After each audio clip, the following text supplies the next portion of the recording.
Bienvenido de nuevo al programa. Nos acompaña nuevamente el coronel Douglas McGregor, veterano de combate, autor y exasesor principal del secretario de Defensa de los Estados Unidos. Bienvenido de nuevo. Claro, me alegra estar de vuelta. Gracias. La semana pasada, vimos al presidente Putin pronunciar un discurso muy largo. Lo resumí diciendo que Rusia ahora busca socios económicos en Asia, expresando optimismo sobre la posibilidad de que las relaciones bilaterales entre Estados Unidos y Rusia se desarrollen más. Y luego, por supuesto, hubo un profundo pesimismo respecto a las relaciones con Europa, llegando incluso a utilizar un lenguaje muy despectivo. En un momento llegó a llamar raros a los líderes europeos.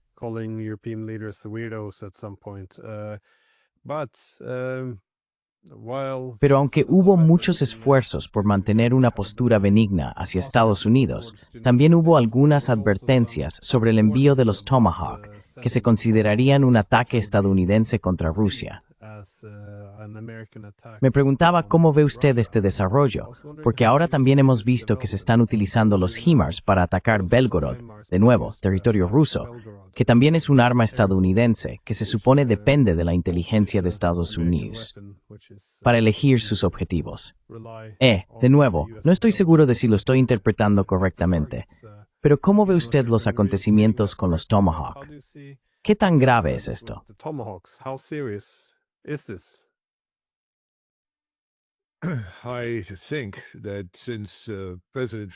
Creo que desde que el presidente Trump abrió la boca e hizo el comentario de que suministraría Tomahawks a los ucranianos, ha habido una reconsideración. Ya sabes, el presidente Trump, para ser franco, suele ser imprudente al hablar. Dice cosas que no son necesariamente falsas, pero que ciertamente se quedan algo cortas de ser verdad. Exagera y lleva a la gente a conclusiones alarmantes. Creo que es alguien que interactúa con el público.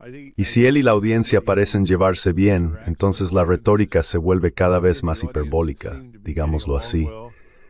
Creo que alguien habló con él.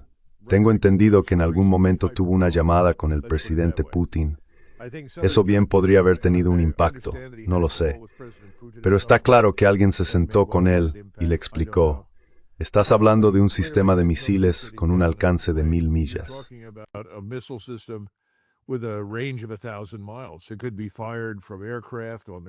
Podría lanzarse desde aeronaves, desde tierra, desde submarinos o desde buques de superficie. Así que se trata de un sistema de armas muy flexible, que puede alcanzar objetivos en el interior de Rusia. Y sabemos por experiencia con los ucranianos que si se les entregan estas armas, atacarán con gusto a civiles rusos y a infraestructuras civiles. Creo que una vez que eso se le dejó claro en el despacho oval, posteriormente dijo: bueno, ya sabes, necesitamos saber qué quieren hacer con el Tomahawk y dónde quieren dispararlo y así sucesivamente. Tengo la sensación de que va a echarse atrás en eso. Puede que incluso se descarte por completo, porque creo que reconoce que esto es ir demasiado lejos para nosotros. No quiere una guerra con Rusia. Recuerda cuando empezaron a hablar, es decir, los rusos y los estadounidenses, en Arabia Saudí.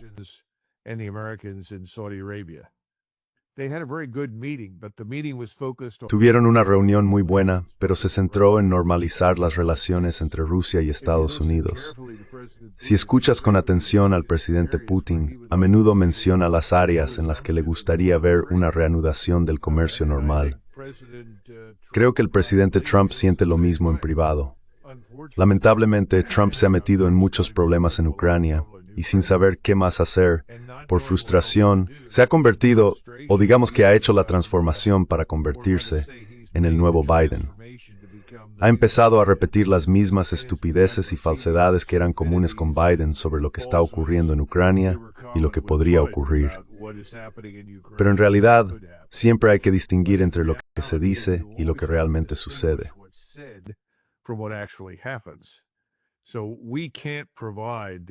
No podemos proporcionar equipos por valor de miles de millones de dólares de manera oportuna que marque alguna diferencia en el campo de batalla en Ucrania. Creo que él lo sabe. El sistema Tomahawk es una especie de intento desesperado de entregar algo a los ucranianos que pudiera marcar la diferencia. bueno, no va a marcar ninguna diferencia. Podría ampliar la guerra, podría escalarla, especialmente del lado ruso, y podría ponernos en una posición difícil con Rusia, hasta el punto de arrastrarnos a una guerra que no queremos librar. Creo que él ya se ha dado cuenta de eso.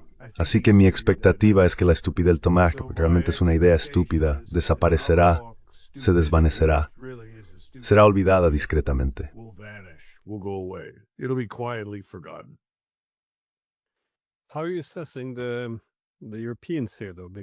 ¿Cómo estás evaluando a los europeos aquí entonces?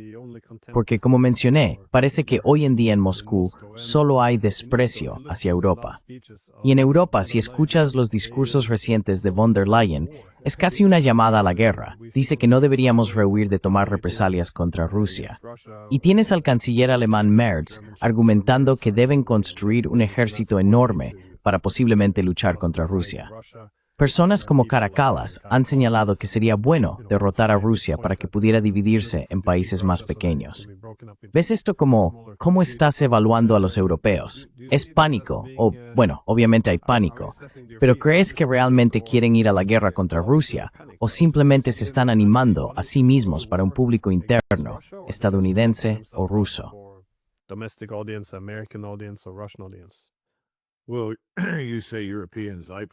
Bueno, tú dices europeos. Yo prefiero decir el liderazgo globalista en lugares como Francia, Alemania y Gran Bretaña. Starmer, Macron y Merz son, digamos, graduados de la escuela Soros de globalismo.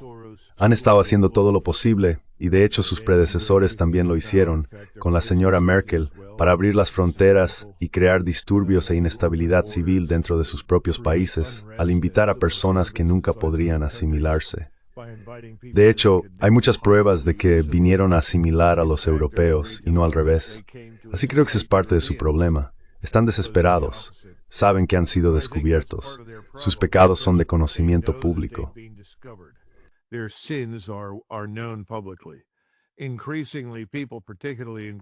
Cada vez más personas, especialmente en Gran Bretaña y Francia, creo, han asumido la realidad de que Rusia no va a venir. No hay una gran ofensiva rusa hacia Europa, ni es probable que la haya.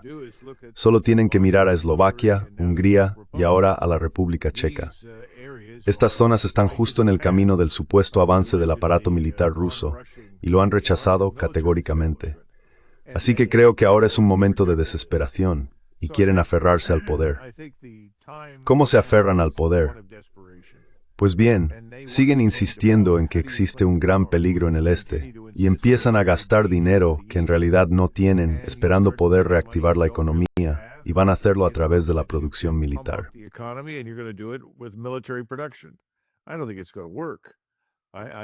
No creo que vaya a funcionar. No le veo ningún futuro. Además, Glenn, formar una fuerza efectiva que realmente pueda combatir lleva unos 10 años.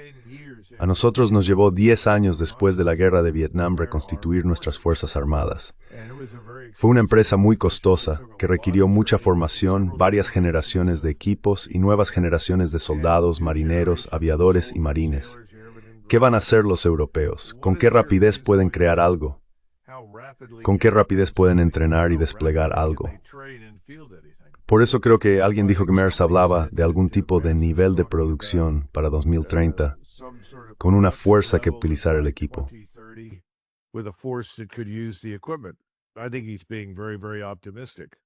Creo que está siendo muy optimista. Creo que llevará mucho más tiempo. Así que pienso que todo esto tiene que ver con aferrarse tenazmente al poder.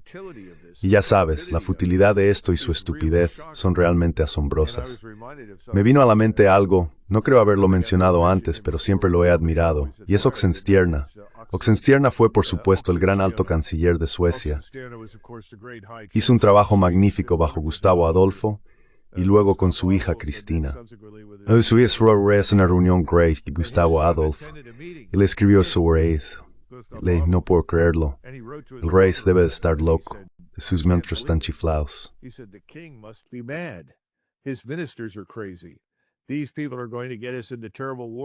Esta gente nos va a meter en guerras terribles que no podemos ganar. Nada de esto es asequible. Podría haberlo tomado de hoy mismo, de lo que estamos viendo en Washington, o en ese caso en París, Londres y Berlín. Y Oxenstierna respondió a su hijo: Te sorprende que seamos gobernados con tan poca sabiduría. Su punto era, las personas en la cima no son sabias, no son reflexivas, están ensimismadas, llenas de importancia propia, absortas en sí mismas, y no piensan en lo que es de interés para su pueblo. Así que creo que eso es esencialmente lo que los europeos están descubriendo. Como dije, los alemanes tardan más, como de costumbre, en darse cuenta de esto, pero lo están haciendo.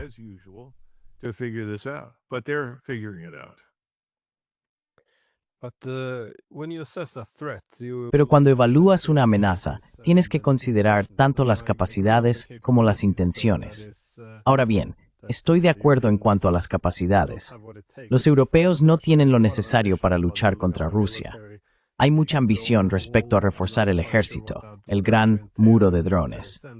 No estoy del todo seguro de lo que eso implicaría realmente en términos militares. Creo que aún tienen que desarrollar este concepto. Pero en cuanto a las intenciones, al principio pensé que, ya sabes, solo estaban golpeándose el pecho. Pero por otro lado, ahora están hablando de interceptar misiles y drones rusos desde territorio polaco hacia el oeste de Ucrania, esperando que los rusos acepten nuevas reglas, que sigan sin poder ser atacados. Vimos a Francia incautar lo que creían que era un barco ruso, lo cual, si lo era, constituiría un acto de guerra. Quiero decir, la retórica exagerada parece traducirse, hasta cierto punto, en políticas igualmente exageradas.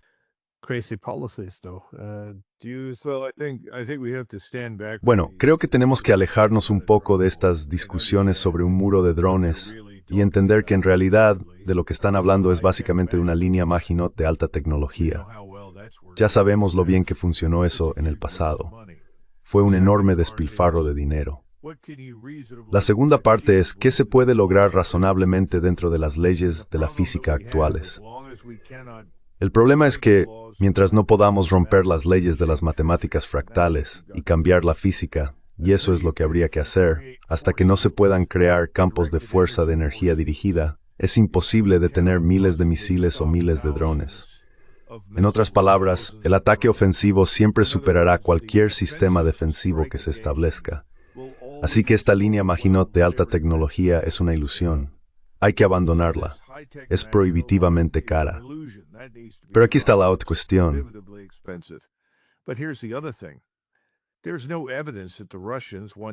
No hay pruebas de que los rusos estén desesperados por arrasar y destruir Europa. Esta es una época diferente, digamos, de la era de la Segunda Guerra Mundial o, si retrocedemos más, de la Guerra de los 30 años. Creo que todo el mundo es muy consciente del desarrollo científico e industrial, de la infraestructura, de la productividad. ¿Cuál es el sentido de librar una guerra supuestamente por territorio y población si vas a destruirlo todo en el proceso? No tiene mucho sentido. Así que no veo ninguna evidencia de que los rusos quieran poner en riesgo su propia infraestructura, y mucho menos destruir la de los demás. Así que, de nuevo, creo que hay muchas tonterías circulando ahora mismo, y la gente busca respuestas, pero por desgracia, llega a las mismas de siempre. Tenemos el mismo problema aquí con la llamada cúpula dorada.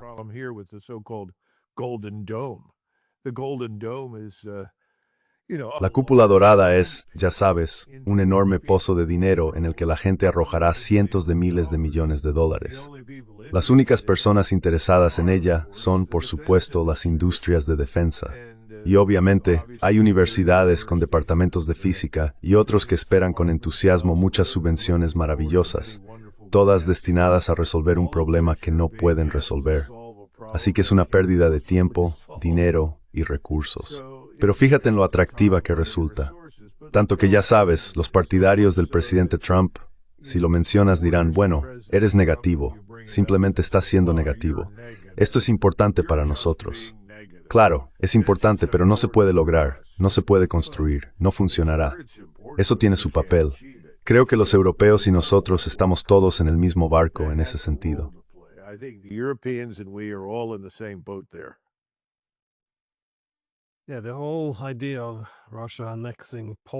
Sí, toda la idea de que Rusia anexe Polonia o marche sobre París Es realmente una locura.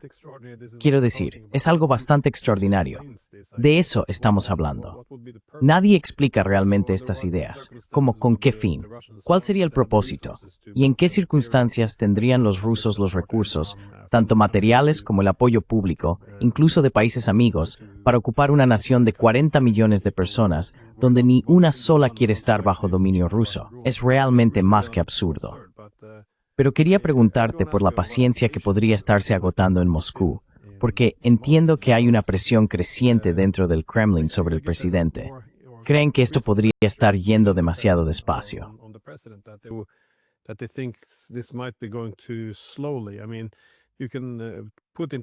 Quiero decir, puedes intentar, no justificar, pero explicar que durante la reunión de Valdai, él estaba, ya sabes, revisando las cifras, cuánta gente están perdiendo. Están perdiendo cada vez más, pueden reclutar a menos y menos y no pueden reponer sus bajas. Así que ya sabes, es solo cuestión de matemáticas. Sin soldados no habrá ejército, sin ejército no habrá guerra. Pero al mismo tiempo, cuanto más se prolonga esta guerra, no solo hay más víctimas, sí, sino que también aumenta la probabilidad de que los europeos u otros se vean arrastrados a una guerra más amplia. Así que algunos se preguntan, ¿por qué no un ataque de decapitación? Y yo mismo no he sabido responder bien a esa pregunta, así que pensé en transmitírtela. ¿Por qué crees que no han intentado hacer lo mismo que, por ejemplo, los estadounidenses intentaron hacer contra Irán?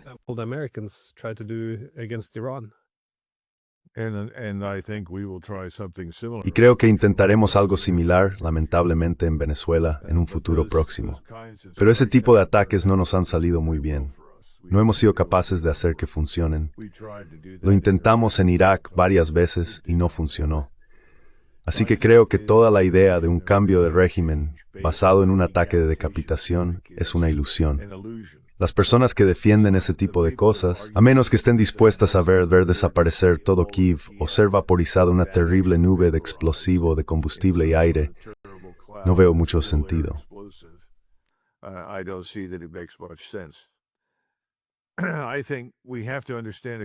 Creo que tenemos que entender un par de cosas sobre el presidente Putin. Por cierto, no pretendo ser un experto en el presidente Putin. Ni siquiera pretendo ser un experto en Rusia, pero creo que puedo comprender hasta cierto punto su principal preocupación. Desde el principio, su mayor inquietud fue evitar una guerra con Estados Unidos y la OTAN. No quería eso. Siempre ha sido capaz de ver mucho más allá del presente y entender que existen intereses estratégicos a largo plazo que Rusia quiere proteger. No quiere que Rusia sea destruida en un intercambio nuclear sin sentido.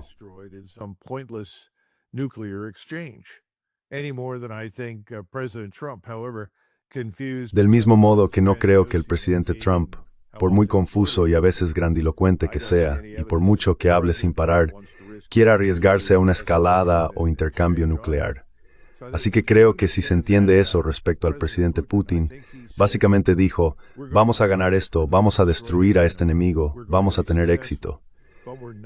Pero no vamos a ofrecer a nuestros posibles oponentes, críticos o enemigos, en bandeja de plata una excusa para intervenir contra nosotros, para precipitarse y decir, mirad, los malvados rusos avanzan ahora a gran velocidad hacia Leópolis, en el oeste de Ucrania.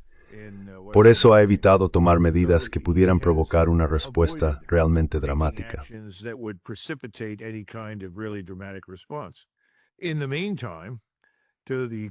Mientras tanto, y en honor a los rusos, han logrado derrotar las tecnologías de guerra que hemos entregado a los ucranianos.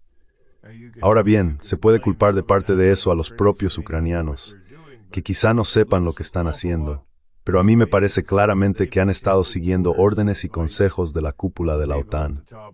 Eso ha resultado desastroso.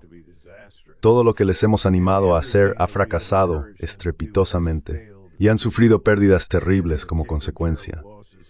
Así que creo que en este punto, él va a seguir intentando ejercer cierta dosis de paciencia y contención por las razones que hemos comentado antes.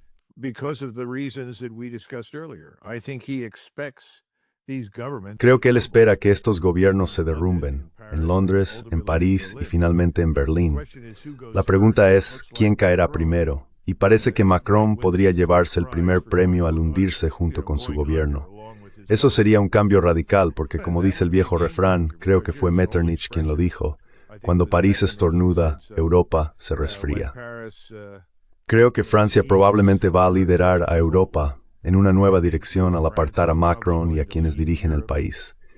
Y pienso que seguirán años de agitación y estoy seguro de que el ejército francés tendrá mucho que esmo en casa.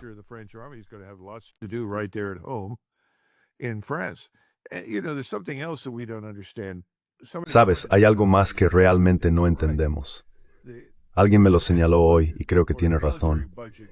El presupuesto de defensa o el presupuesto militar de Argelia es mayor que el presupuesto militar de Francia.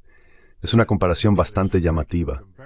Normalmente pensamos en los franceses y los argelinos dentro de esa antigua relación colonial, pero eso es engañoso. Creo que refleja un cambio más amplio en todo el mundo. En algún momento, todos esos pequeños estados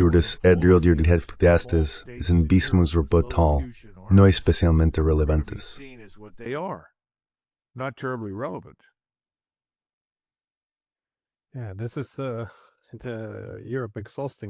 Sí, esta es Europa agotándose a un ritmo tan rápido, no solo económicamente, sino también militarmente. Es bastante impactante lo rápido que están cambiando las cosas. Pero también quiero preguntarte qué ves que está ocurriendo en el campo de batalla en Ucrania, porque supongo que otra cosa sobre Putin en la reunión de Valdai es que parecía muy confiado, incluso un poco alegre. Nunca le había visto hacer tantas bromas en una sola sesión. Fue bastante inusual. De nuevo, no parece alguien que tema que Rusia esté en sus últimos momentos como país. También se puede ver dónde está creciendo el optimismo en Rusia. Se nota por parte del liderazgo ucraniano, así como en sus canales de Telegram, que el pesimismo empieza a instalarse. ¿Qué ves que está ocurriendo en la línea del frente y qué tan crítico crees que podría ser?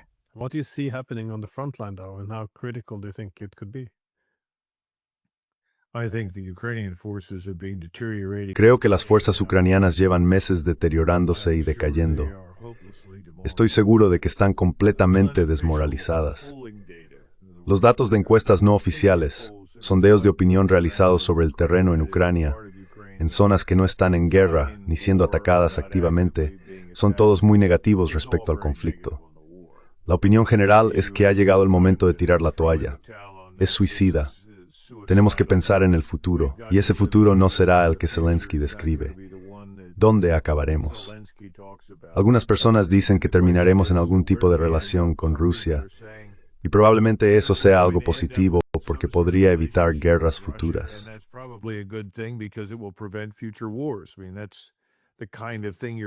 Quiero decir, eso es lo que se escucha de los ucranianos.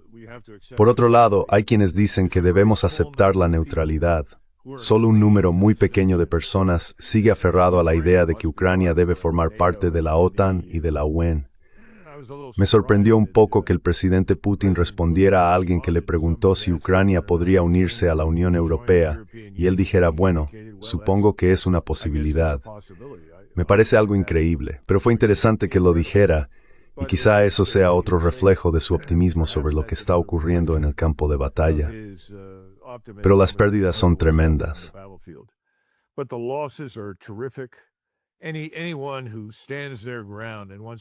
Cualquiera que mantenga su posición y quiera oponerse a los rusos es rodeado silenciosamente y luego aniquilado de forma sistemática, en su mayor parte mediante ataques de largo alcance. En cuanto cesan los ataques, las fuerzas rusas avanzan, encabezadas por infiltradores de infantería altamente cualificados, numerosos drones y una potencia de fuego masiva.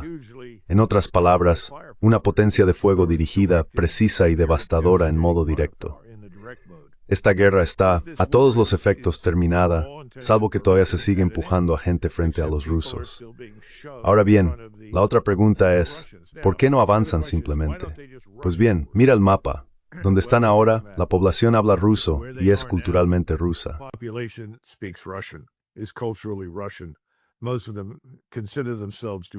La mayoría de ellos se consideran rusos. No creo que haya mucho entusiasmo en Moscú por gobernar a un gran número de ucranianos que son profundamente ucranianos en todos los sentidos de la palabra. Preferirían no hacerlo. Solo quieren que sean neutrales y que no sirvan como plataforma para un ataque contra Rusia a través de la OTAN.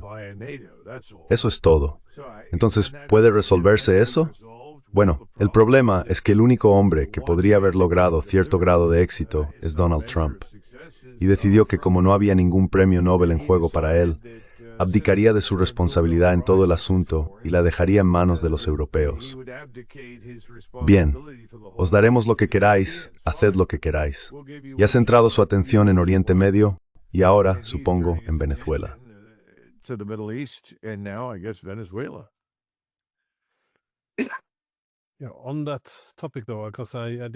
Sobre ese tema, sin embargo, también quería preguntarte por lo que está ocurriendo en Oriente Medio.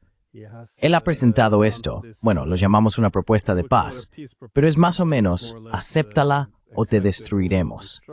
Se llama, no recuerdo el término exacto, algo así como el acuerdo de paz eterna, o algo por el estilo. Sí, bueno, le gusta el lenguaje grandilocuente. No estoy seguro de si está exagerando con lo de la paz eterna, pero ¿qué opinas de este acuerdo de 20 puntos? No mucho. Me recuerda a algunos de los acuerdos firmados entre la antigua mancomunidad polaco-lituana y los rusos, tratados que por cierto tenían títulos similares. Ya sabes, el Tratado de Paz Eterna, Tranquilidad y Buena Voluntad por los siglos de los siglos entre la mancomunidad polaco-lituana y el zar de Rusia, y así sucesivamente. Todo es un sinsentido. Si miras los 21 puntos, de nuevo hay que distinguir entre los deseos y la acción. ¿Qué está haciendo el señor Netanyahu y qué sigue haciendo? Sigue atacando, golpeando y bombardeando a su antojo. No veo ninguna prueba de que esté dispuesto a dar marcha atrás. ¿Retiraría algunas fuerzas de partes de la Franja de Gaza?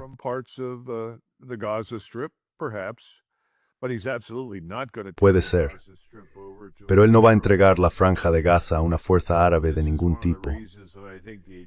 Esta es una de las razones por las que creo que los egipcios están intentando encontrar una manera de arrastrarnos a ello. Y no se me ocurre nada más derrochador y estúpido que involucrarnos en ese conflicto. No nos aporta absolutamente nada. Simplemente acabamos siendo el enemigo de todos y el objetivo de todos. Eso, por cierto, fue lo que nos ocurrió en el Líbano en 1982. Así que no sé en qué está pensando la gente. Creo que la gente se toma lo que dice el presidente Trump al pie de la letra. Simplemente no veo ninguna prueba de que tenga la más mínima posibilidad de suceder.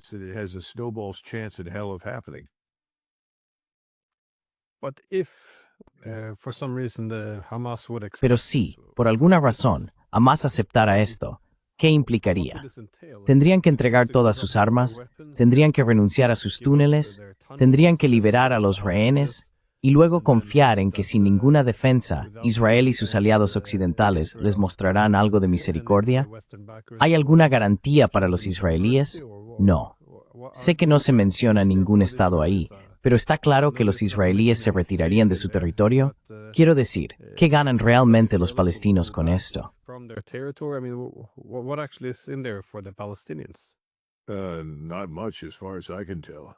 No mucho, por lo que puedo ver. Tienes razón. Lo que esperan que haga Hamás es presentarse desarmado, alinearse en filas ordenadas, arrodillarse, pedir perdón y esperar lo mejor. No veo muchas pruebas de que eso vaya a ocurrir. Y de nuevo, ya sabes, los israelíes siguen lanzando estos panfletos por todas partes, diciendo a la población, marchaos o seréis asesinados. Eso es básicamente lo que están diciendo a la gente en Gaza. Y creo que ese mensaje está calando cada vez más en Cisjordania. Fue interesante ver al presidente Trump decir, no permitiría la anexión de Cisjordania.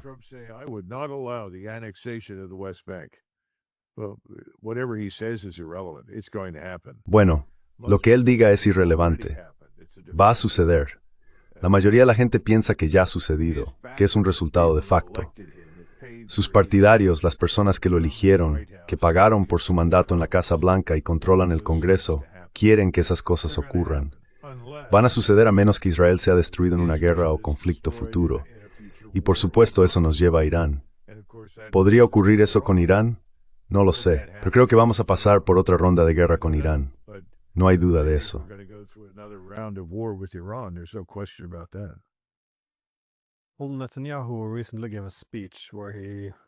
Netanyahu dio recientemente un discurso en el que señaló que Irán ahora representa una amenaza nuclear para Estados Unidos. Y sí, sé que no es una acusación muy original, pero Trump también advirtió sobre posibles nuevos ataques contra Irán si éste reanuda su trabajo nuclear, lo que supongo que contradice su afirmación anterior de que había destruido por completo el programa nuclear iraní. Pero, ¿ves un camino hacia la guerra en un futuro previsible? Porque los estadounidenses han trasladado gran parte de su infraestructura armamentística, su armamento, los aviones cisterna de reabastecimiento, todo eso, a la región, como tú y yo comentamos antes. ¿Crees que simplemente está ahí sin más? ¿O qué indicadores deberíamos observar si se están haciendo preparativos para la guerra?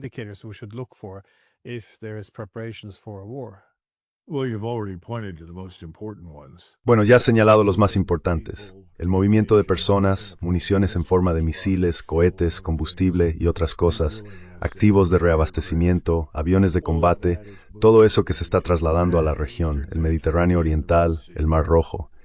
Así que espero plenamente que ocurra algo en un futuro próximo. ¿Cuál es el detonante? No lo sé. La gente dice, bueno, podría ser una operación de bandera falsa. No creo que importe demasiado. Creo que el señor Netanyahu sabe que tiene una oportunidad y un tiempo limitados para atacar y tener éxito.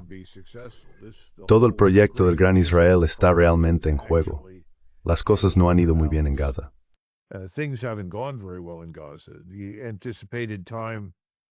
El tiempo previsto en Gaza era de menos de 6 meses. Aquí estamos 2 años después y tiene serios problemas entre manos.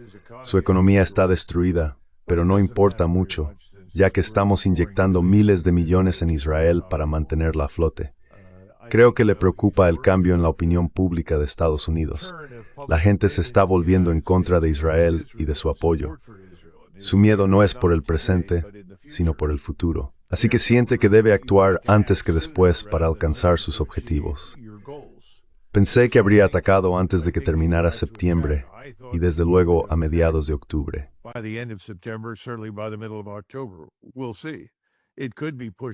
Ya veremos. Podría retrasarse hasta noviembre. Todo depende de los indicadores de preparación. Cuando hablo de preparación me refiero a aeronaves, personal, munición, combustible, posicionamiento, buques, todo. Todos esos factores deben tenerse en cuenta.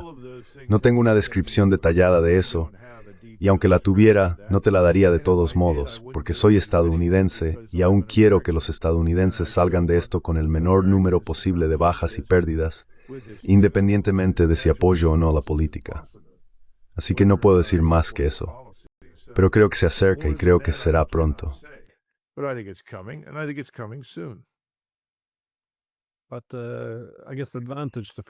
Pero supongo que la ventaja la primera vez fue el ataque por sorpresa, porque los iraníes pensaban que estaban en medio de negociaciones.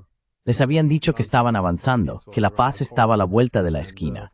Y por supuesto, hubo otros elementos de sorpresa, por ejemplo, la interferencia de sus sistemas de defensa aérea.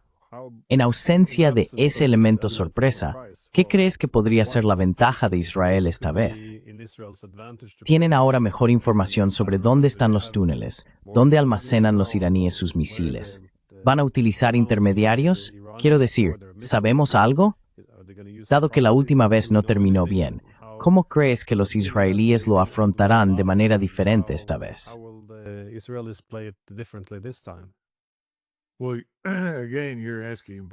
Bueno, de nuevo, estás haciendo preguntas importantes. No conozco las respuestas precisas. Creo que sin duda han mantenido a Irán bajo una vigilancia constante.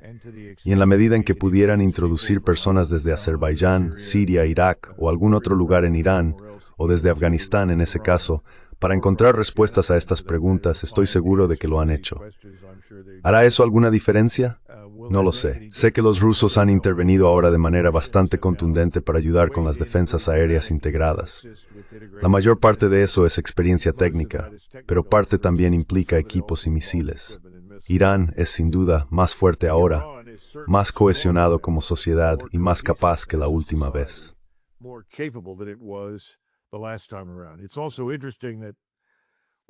También es interesante que hayamos visto artículos en la prensa rusa y también en Azerbaiyán y otros lugares diciendo que la llamada policía religiosa en Irán ya no detendrá a las mujeres que no lleven el tocado adecuado o no se cubran con el velo o algo por el estilo. En otras palabras, las relajaciones de las restricciones asociadas con esa revolución islamista o islámica están empezando a desaparecer oficialmente. Ya se habían reducido drásticamente. La población simplemente las ha rechazado. Y creo que ahora ven la sensatez de deshacerse de la mayor parte de eso, porque obstaculiza la cooperación y debilita la unidad nacional. Así que, en ese sentido, supongo que se podría argumentar que los ataques a Irán en realidad han mejorado la vida dentro de Irán de forma notable, en un sentido puramente humano, para los hombres y mujeres que viven allí.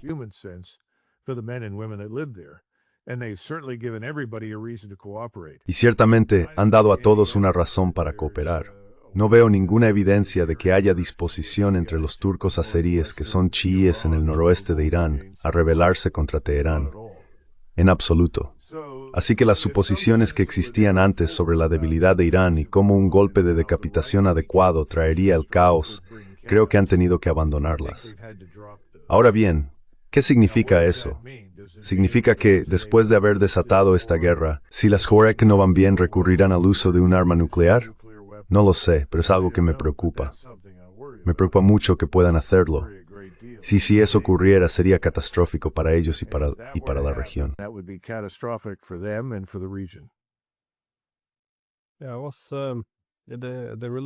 Sí, las leyes religiosas ya se estaban volviendo un poco más relajadas. No estaba seguro de cómo la guerra afectaría eso. Pero estuve en Teherán con Max Blumenthal y Alistair Crook en mayo para una conferencia. Y esa fue una de las cosas que me sorprendió. Porque, de nuevo, no he estado siguiendo lo que ha pasado desde la revolución del 79. Pero me sorprendió ver a tantas mujeres caminando sin velo, o ya sabes, simplemente con vaqueros y una camiseta, sin nada en la cabeza. Así que me pilló un poco por sorpresa, porque esa era una de las razones por las que la gente solía decir que debíamos apoyar un ataque a Irán, que ya sabes, ellas tenían que llevar el velo. No estoy seguro de cómo relacionaban una cosa con la otra, pero es interesante, porque normalmente, cuando un país está bajo ataque, es cuando un gobierno refuerza su control sobre la sociedad. Así que no sabía que hubiera ocurrido lo contrario.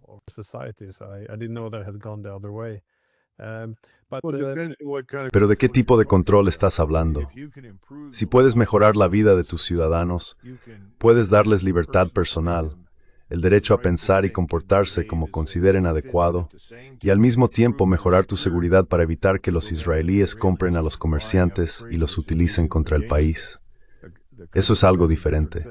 En otras palabras, creo que depende de lo que se quiera lograr. Pienso que el liderazgo de Irán intenta alcanzar la modernización y demostrar tolerancia hacia su propio pueblo y mostrarles de forma concluyente que les conviene luchar por Irán. Y creo que eso es lo que ha decidido la población.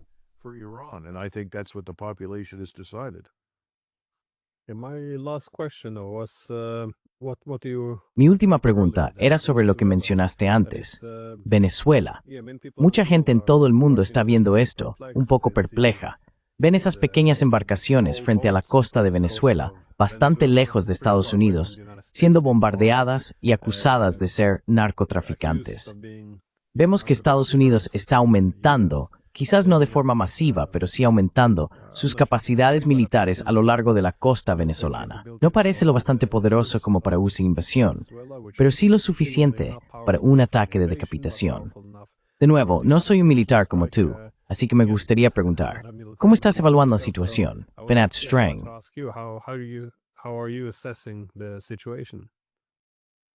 El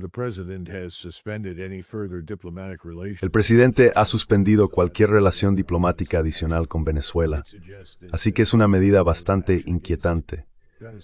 Sugiere que algún tipo de acción contra Venezuela es inminente. Hay personas en Washington que dicen que ya están trabajando en planes para una sociedad venezolana posterior a la guerra, lo que me indica que esto es bastante serio. Como he dicho antes, Venezuela no es un narcoestado. Nuestros intereses allí son en gran medida impulsados por los recursos. Estamos hablando de las mayores reservas de petróleo del mundo, gas natural, minas de esmeraldas que son importantes para la industria y minas de oro. No creo que el tema de los narcóticos sea muy significativo.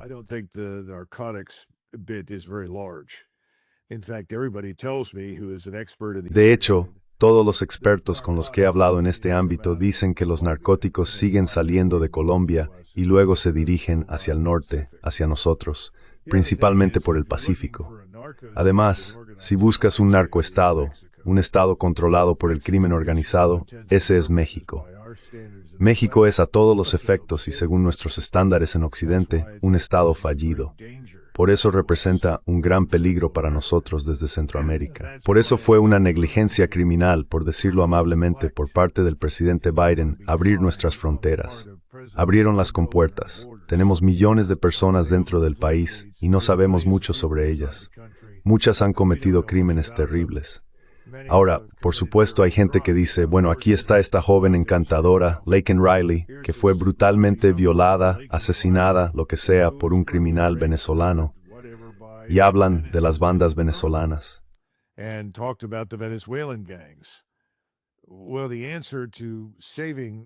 Bueno, la respuesta para salvar la vida de Laken Riley era mantener las fronteras cerradas, vigilarlas de manera eficaz, controlar quién entra en Estados Unidos, y hacer cumplir la ley dentro de nuestro país. Bombardear Venezuela o invadir Venezuela no va a resolver ese problema. Pero, una vez más, no es popular sugerir que nuestros problemas son en gran medida internos. El problema de las drogas está aquí, dentro de Estados Unidos. Atacar y destruir otros países no va a solucionar eso. Pero eso no es popular ahora mismo. Hay mucha gente que piensa, bueno, sí es cierto, ahora tenemos que centrarnos en el hemisferio occidental. Estoy de acuerdo con eso. Creo que deberíamos estar mucho más interesados en lo que ocurre en nuestro hemisferio. Simplemente no me interesa atacar a todo el mundo al sur de la frontera.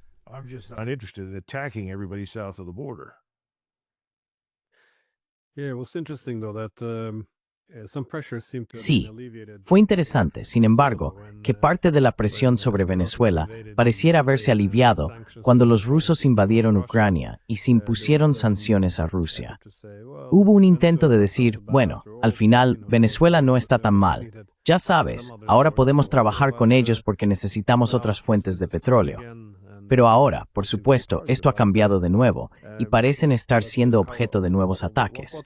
¿Cuál sería la posible consecuencia aquí? Porque si hay un ataque contra Venezuela, la desestabilización crearía más refugiados que llegarían en masa a la frontera estadounidense. ¿No agravaría eso el problema que ya tenemos?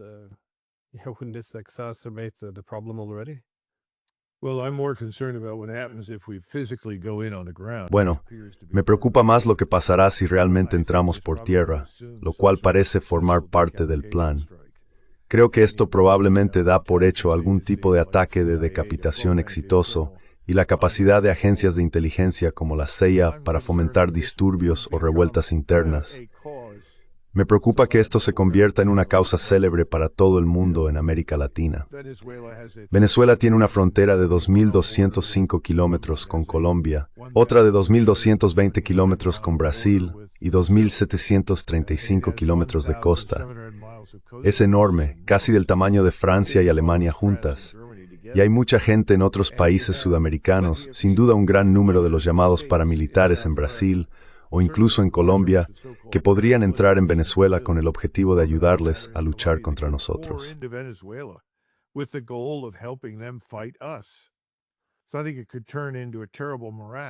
Creo que podría convertirse en un terrible atolladero. Podría transformarse de la noche a la mañana en un estado fallido que representara una amenaza permanente para nosotros en Norteamérica. Sería mucho peor de lo que jamás hubiéramos imaginado que ya existía allí. Pero de nuevo, esa es mi opinión personal, lo que plantea la pregunta, ¿qué conseguimos realmente y qué ganamos al intervenir allí? Mi respuesta es nada en ambos casos. Una vez más, controla tus fronteras. Right haps braid, y front terminal skin arrow, y dres kitten amgnovis. Easy rexas estiris smode.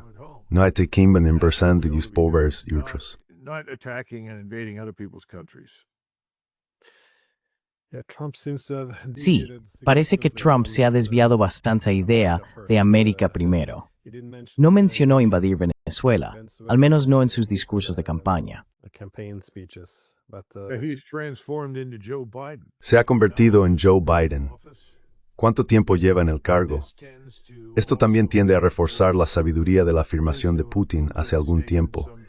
Dijo que tras haber tratado con muchos presidentes, al final todos terminan haciendo lo mismo.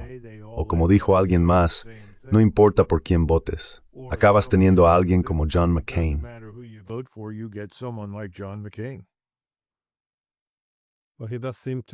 Bueno, parece que cada día se parece más a John McCain. En fin, muchas gracias de nuevo por ser tan generoso con tu tiempo. Espero tenerte de vuelta pronto. Gracias. Gracias, Glenn. Adiós.